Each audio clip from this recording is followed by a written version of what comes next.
झारखंड विधानसभा में विधायक दल के नेता प्रदीप यादव, कांग्रेस विधायक दल के नेता प्रदीप यादव ने नीड बेस्ड शिक्षकों का मामला उठाया।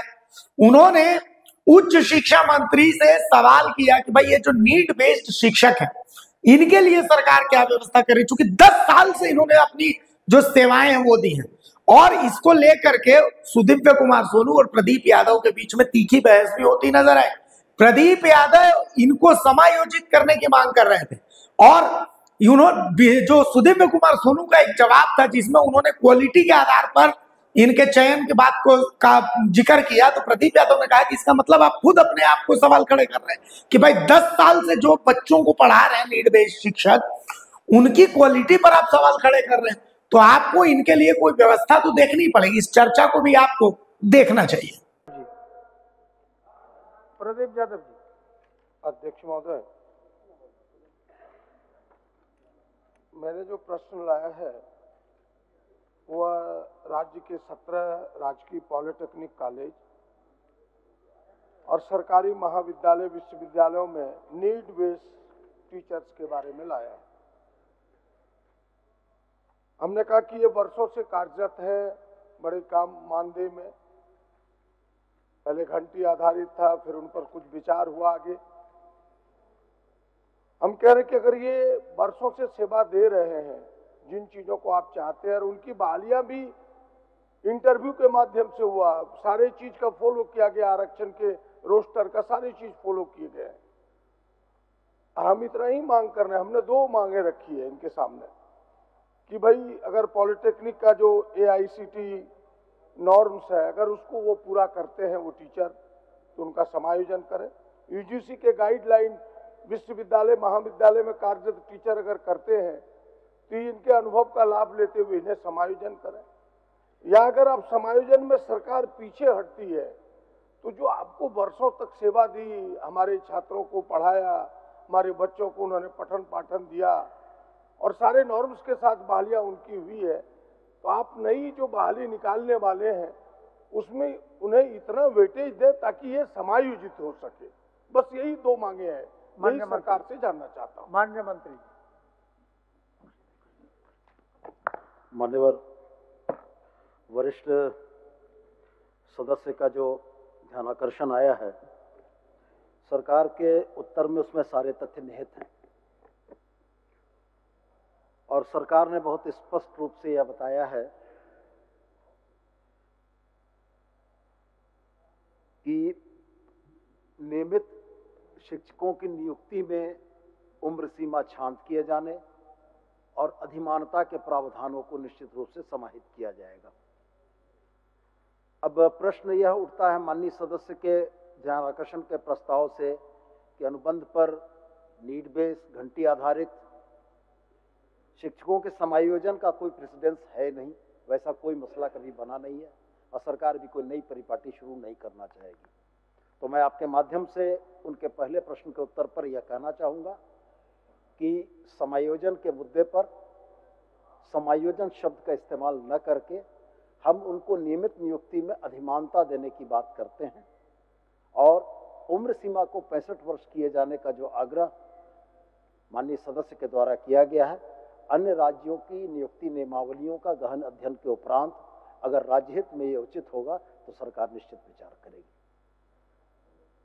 महोदय, माननीय मंत्री जी ने जिस लिखित उत्तर का बारे जिक्र किया है, मैं आपको बताऊं उसमें स्पष्ट है कि वो 1 वर्ष में 1 मार्क्स दे रहे हैं और अधिकतम 5 मार्क्स ही उसे मिलेगा। और हमें लगता है कि उनके जब यह अस्थायी नियुक्ति होगा उनके लिए यह सफिशिएंट नहीं है, समुचित नहीं है। और आपकी सेवा की है वर्षों से और उनकी बहालियां किस तरह हुई है जरा उस पर भी आप गौर करें। वो ऐसे नहीं है कि नीड बेस्ड शिक्षक के कोई रोड पर घूमते हुए किसी को ले आया। आपने उसके लिए योग्यता निर्धारित की, उसके लिए भी वैकेंसी निकला आपका, उसके भी इंटरव्यू हुए, उस आधार पर उसके भी रोस्टर क्लियरेंस हुए और फिर आप योग्य लोग चाहते हैं तो इससे योग्य क्या होगा जो 10 वर्षों से आपको पढ़ा रहा है, उससे अधिक अनुभवी क्या होगा। और जहां तक दूसरे राज्यों की बात है, मेरे पास कई राज्यों के सामने है बंगाल है, हिमाचल ने तो समायोजन ही कर दिया है। अभी बिहार ने जो वैकेंसी निकाली है, सबसे निकट के प्रदेश है, उन्होंने एक वर्ष में अध्यक्ष महोदय 5 अंक दिए हैं और 10 वर्ष जो जितने दिनों तक उन्होंने पढ़ाई की है उतने उम्र सीमा की छूट दी है वैकेंसी में। मैक्सिमम उन्होंने कहा कि 25 अंक हम देंगे ताकि यह जो नीड बेस्ड शिक्षक है जब अस्थायी बहाली हो तो उनका समायोजन होगा। इनकी कॉपी है मेरे पास। बंगाल ने भी इसी प्रकार वेटेज दिया है। हम इतना कम वेटेज ना दें ताकि इस वेटेज का कोई महत्व ही ना रह जाए। मेरा दोनों है, इसीलिए हमने दोनों विकल्प माननीय मंत्री जी आपके सामने रखा है और हमने यही कहा है कि भाई इनके जो परिश्रम है, इन्होंने जो पहले से हमारे लिए जो सेवा दी है, क्योंकि ये केवल यही की बात नहीं है, कई चीजों में इस प्रकार की सेवाएं हम ले रहे हैं। तो फिर जो लोग, कई लोग तो अपने उम्र चले गए उनके, और इतने वर्षों से सेवा लोग कर रहे हैं, तो हम कल्याणकारी सरकार है। ठीक है, हमें प्रतिस्पर्धा रहनी चाहिए, दूसरे शब्द आपके ये भी आते हैं, लेकिन हमने तो योग्य लोगों को रखा है और योग्य लोगों को ना रखा तो फिर इतने दिनों तक इन्हें पढ़ाने दिया क्यों? अगर योग्य लोग हैं, पढ़ाया है, आप इतना ही आपसे विनती होगा, यानी सरकार से आग्रह होगा कि आप इन्हें कम से कम 5 अंक एक वर्ष में दें। इन्हें जितने दिनों तक उन्होंने पढ़ाया उतने उम्र सीमा की छूट दें ताकि यह जो इनका समायोजन है अस्थायी बहाली में हो सके। और जो इनके मानदेय हैं जब तक बहाल नहीं होते हैं, जिस प्रकार दूसरे, अभी कल बिहार ने नोटिफाई किया है कि इनको 88,000 के लगभग मानदेय मिलेगा। कल बिहार के नोटिफिकेशन मेरे पास आए। तो इस प्रकार से आप भी इतना मानदेय दें, जब तक बहाल नहीं होता, ये कार्यरत है, उनको इतना मानदेय दें ताकि वो अपने परिवार का भरण पोषण कर सके। वरना उनकी चिंता अपने परिवार पर रहेगी तो थोड़ा शिक्षण चीजों पर भी प्रभाव पड़ेगा। ये मेरा आग्रह है, बस यही मेरा प्रश्न है।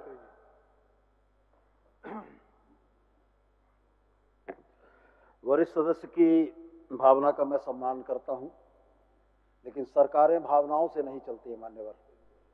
सरकारें नियम, कायदे, कानून और नीतियों से चलती हैं और नीतियां बड़ा सुस्पष्ट यह कहती हैं कि अगर प्रतिस्पर्धा के अवसरों को सीमित कर दिया जाए तो गुणवत्ता प्रभावित होगी। मैं नई गुणवत्ता का सवाल खड़ा करता जब माननीय सदस्य यह कहते हैं कि इन नीड बेस्ड टीचर्स को अधिमानता देकर हम उनको प्रेफरेंस दे रहे हैं। मैं समायोजन शब्द का इस्तेमाल नहीं कर रहा हूं मान्यवर, मैं प्रेफरेंस का इस्तेमाल कर रहा हूं कि हम उनको प्रेफरेंस दे रहे हैं अधिमानता के तहत। और अगर ये प्रेफरेंस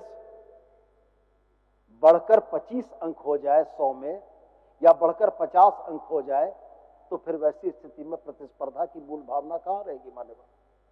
सवाल इस बात का उठता है कि 10 वर्ष पूर्व जो बहाल हुए, निश्चित रूप से उस वक्त की जरूरत थी, उस वक्त की सरकारों ने, उस वक्त के हायर एजुकेशन डिपार्टमेंट ने जो निर्णय किया होगा सही किया होगा। लेकिन मैं ये कहता हूं कि जब आज gross enrolment ratio national average 27 है और झारखंड में 18 है, तो हमें आमूलचूल परिवर्तन की दिशा में देखना होगा। तो मैं पुनः माननीय सदस्य से यह कहता हूं, और अपने पहले ही उदाहरण में हमने इस बात का जिक्र किया था कि अधिमानता और उम्र सीमा को शांत करने के जो विषय हैं, इसको अन्य राज्यों का अध्ययन हम कर लेते हैं। झारखंड राज्य के परिप्रेक्ष्य में जो नीतियां बेहतर होंगी उन नीतियों को हम ग्राह्य करेंगे और हम यह प्रयास करेंगे कि शिक्षा की गुणवत्ता के साथ भी समझौता न हो, और जिन लोगों ने हमारे साथ इतने लंबे समय तक काम किया है हम उनकी भावनाओं को भी सम्मान करेंगे। ठीक है प्रदीप जी, समीक्षा करने दीजिए। नहीं, बिल्कुल समीक्षा करें, समीक्षा करने के बाद ही आपका उत्तर आएगा। हाँ बिल्कुल, मैं सहमत उस बात से कि सरकार को समीक्षा करने का अधिकार है, सरकार को नीति निर्धारण करने का अधिकार है, और नीति इतना कठोर ना हो जाए कि फिर हमने ये जो सेवा ली उस सेवा का कोई महत्व ना रह जाए। और प्रतिस्पर्धा की जहां तक बात है, गुणवत्ता की जहां तक बात है, आप अपने ही गुणवत्ता पर प्रश्न उठा रहे हैं। अगर 10 वर्षों तक इन शिक्षकों ने उन छात्रों को पढ़ाया, तो अगर इनमें गुणवत्ता ना थी तो आप इन्हें निकाल बाहर करें। अगर ये शिक्षक योग्य नहीं है तो अयोग्य लोगों से आपने क्यों पढ़ाया, क्यों मजाक किया उन छात्रों के भविष्य के साथ? अगर ये योग्य नहीं है तो, अगर ये योग्य है तो फिर इन योग्यता पर प्रश्न क्यों? आप 10 वर्ष से हमने पढ़ाया और आप कह रहे हैं कि आज की रेस में हमें भी उस तरह से शामिल करो। धीरे धीरे अगर आप मार्क्स क्या ही देखें तो पहले जो मैट्रिक में मार्क्स आते थे, आज मार्क्स के अंतर आ रहे हैं। पहले मुश्किल से कोई फर्स्ट डिविजनर होता था, फर्स्ट डिविजनर कहीं हो गया तो लोग देखने जाता था उसका बेटा फर्स्ट डिवीजन पास किया, और आज तो घर घर फर्स्ट डिविजनर ही है, 100% फर्स्ट डिविजनर है। तो चीजें बदलते रहती है, चीजों का मापदंड बदलते रहता है अध्यक्ष महोदय। इसलिए उसमें खरा उतरना इन लोगों को जो 10 वर्ष पहले से पढ़ा रहा है वो मुश्किल होगा। इसलिए हम इतना वेटेज जरूर दें अपने नीति निर्धारण में कि इनकी सेवा का भी महत्व रहे और आपका गुणवत्ता भी प्रभावित ना हो। बस इतना ही आग्रह होगा। ठीक। मान्यवर वरिष्ठ सदस्य अपनी ही बातों में अपनी बातों का विरोधाभास प्रस्तुत करते हैं। मैंने योग्यता अयोग्यता का सवाल नहीं कहा, मैंने उपलब्ध विकल्पों में सर्वश्रेष्ठ चयन की बात कही। आज से 10 वर्ष पूर्व उपलब्ध विकल्पों में जो सर्वश्रेष्ठ चयन था वह करके उनको लाया गया।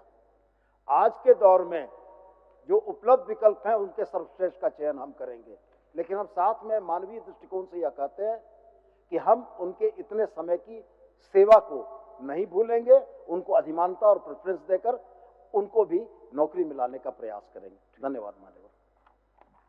अगर खबर पसंद आए तो आप QR स्कैन कर दें हमारा साथ।